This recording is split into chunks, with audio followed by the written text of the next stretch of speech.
What's up, everybody? Thralls Metal here once again. I'm Necrotic Nick, and I am back with an album review. Or, in this case, a pair of EPs. I suppose this could be counted as like a double EP. I know that they released this thing as one compilation, but at least on CD, this was released as two separate EPs.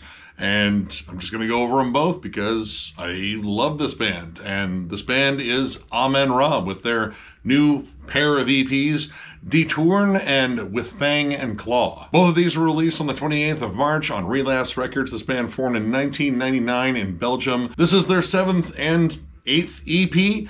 They have 7 full lengths. I have been a fan of them since, oh God, I think it was Mass 3. I'm not really sure because, again, having most of your albums titled Mass, it can get a little bit confusing, but I will say that Mass 6 is probably my favorite. And if you want to hear me gush about that one, go check out Gas Masks and Hand Grenades. We did a post-metal island stream not too long ago, and that was most definitely on my list. And for those that don't know about this band, this is depressive, dark, harrowing post-metal.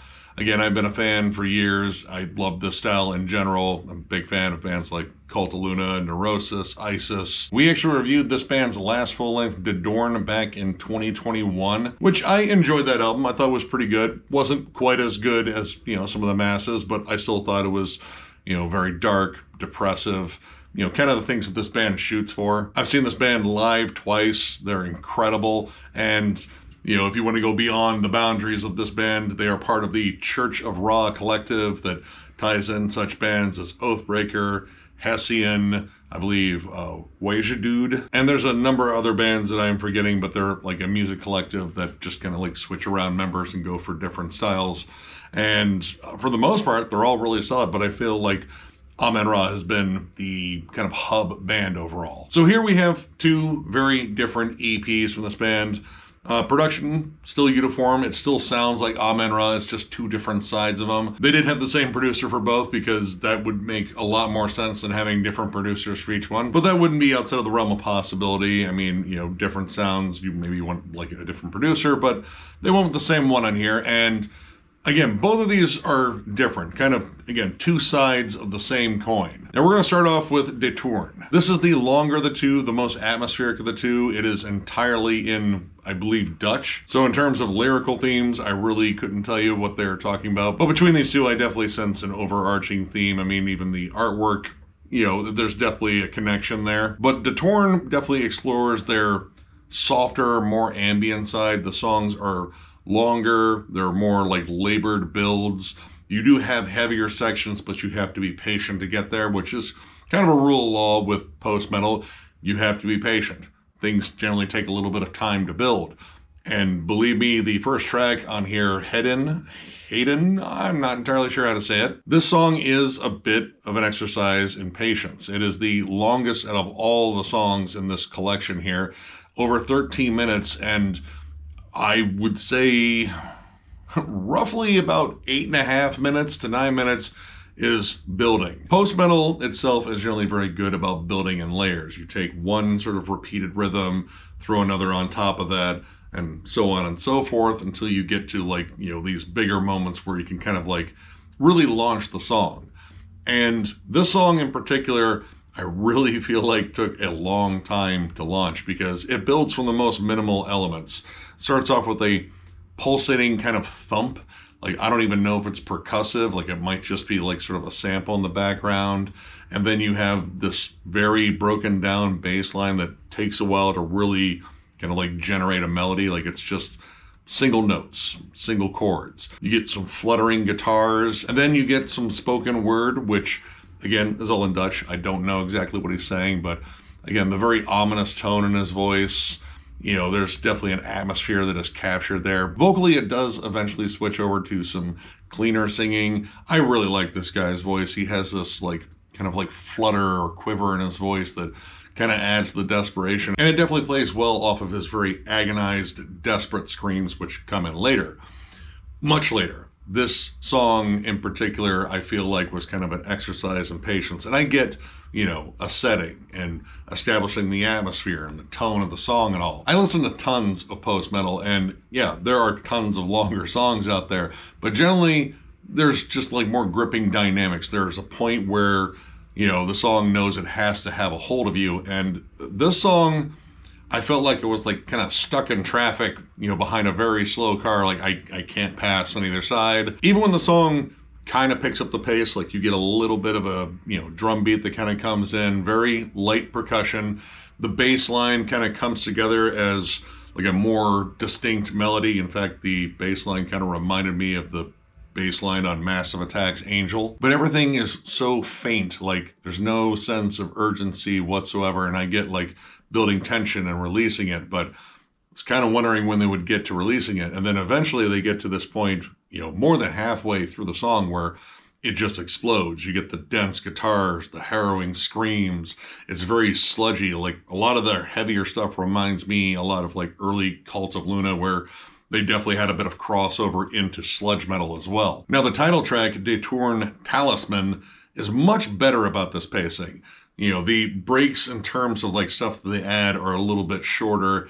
It does take a while to get to the heavier part, but everything up to that point is interesting. Like you have a marching snare sort of rhythm, and you can feel it steadily building. Like there is a forward progression throughout the song. It doesn't feel as drawn out. If I were to compare this to a movie, there's less exposition or like less establishing shots. Like I love movies that like to show off the scenery, but if we keep showing establishing shots of the same city that we've been in for a while, it becomes fucking pointless. And I really like the transition into the heavier section here as it drops out everything to some like clean, haunting guitars and then just explodes into just giant sludgy riffs. And I like both sides of this band's sound, when they're like, you know, much heavier and dense and sludgy, and then when they're like more clean and soft and kind of like delicate. But it's that give and take between the two that really kind of draws me in, that I really like. And that aspect is captured better on with Fang and Claw. The songs are shorter here respectively, but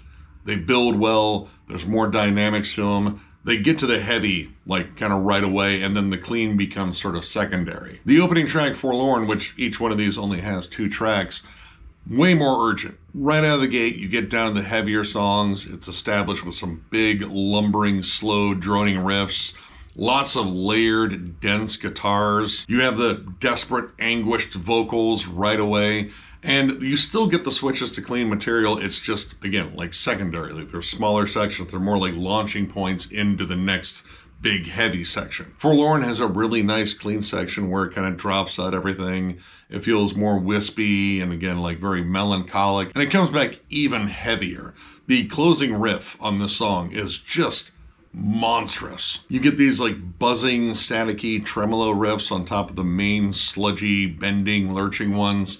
It creates this just wall of sound, and this is the sound that I initially kind of fell in love with Amenra. Like this was the thing that I heard first, and I was like, man, that is just dense, haunting, crushing, and very depressive. Like that's one of the main things I like about this band. They do that sound really well. Forlorn kind of condenses down everything that I like about Amenra into a more digestible 8-minute track. But Solve Matter, the second and final track on this EP, condenses it down even further. It's the shortest track out of all of them. There's no build-up. It just goes right for the throat with just giant, lumbering, sludgy riffs. It feels more aggressive overall. Arguably, it might be the most up-tempo song, but it's still not up-tempo. It's still very slow and menacing, but there's a different sort of vibe to it, as it's just much more just dark. Like it's not that bleak, depressive sound. It's more oppressive. Like it's just kind of slamming into you. It goes for the heavy right away. There are some clean moments, but even in those cleaner moments, there's a harshness to it. They build right back. And again, this is another one that when it dips down into cleaner territory to build up, you get some more clean vocals, which I think, again, the clean vocals are awesome on here. But when it builds back, it gets into these heavy, aggressive chugs. Now, I enjoyed both of these, but for different reasons. I definitely favored with Fang and Claw more because, again, there's a sense of urgency. The songs are still long. Like Forlorn is 8 minutes, and even Solve Matters, you know, just shy of 6. That's a relatively long song. But those songs had like momentum out of the gate.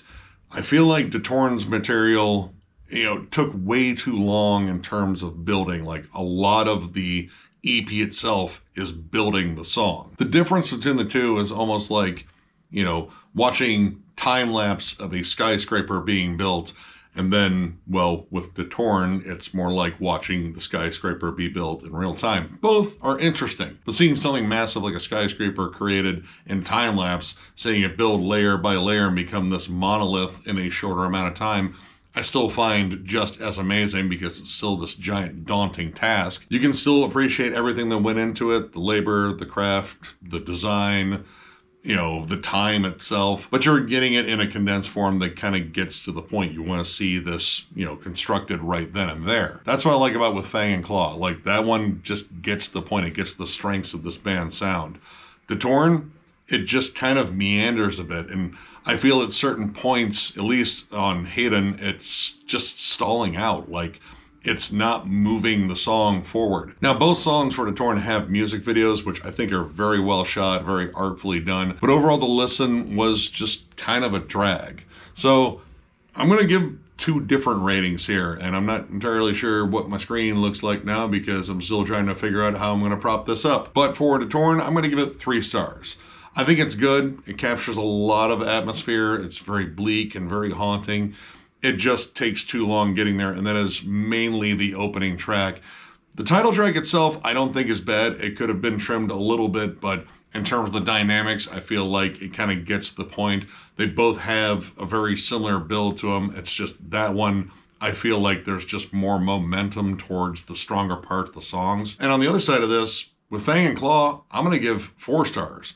It's probably one of the most stripped down releases I think I've ever heard from this band. Granted, it's only 2 songs, and I think altogether it might be just a little bit longer than the opening track on Detour. But it actually features a lot of solid riffs. I like the building in it. It's denser, it's heavier, it's more aggressive in spots, and it also still captures a lot of that lush, bleak, very somber sort of melody that this band is really good at. Both of them work well with harsh and clean vocals. Again, the songs are still respectively long, but they don't seem to stop at every rest stop or take long scenic detours to get to the same destination. They still find a solid route. They still deliver great hooks. There's still a sense of urgency to the music as it keeps it moving forward, and that's important with bands that play slower metal because this kind of stuff can stall out if you're not doing it right. Overall, though, if you're a big fan of post-metal, Neurosis, Isis, Cult of Luna, maybe a little bit of Pelican here and there too, check out both of these. 2 different sides of the same coin, but I definitely prefer one side over the other. So, if you enjoyed this review, give it a thumbs up, and if you are new to the channel, subscribe because we do stuff like this all the time. We also have memberships. They are only 99 cents, and our lone perk is doing members-only live streams, which we'll probably be doing one towards the end of April. Not sure what we're going to talk about. Generally, it's pretty fun chit-chat, but we might think of a themed one at some point. I don't know. Either way, membership's the main way to support the channel now. We also still have our store, thrallsmetal.com, with our hats and shirts. That is linked down below in the video description.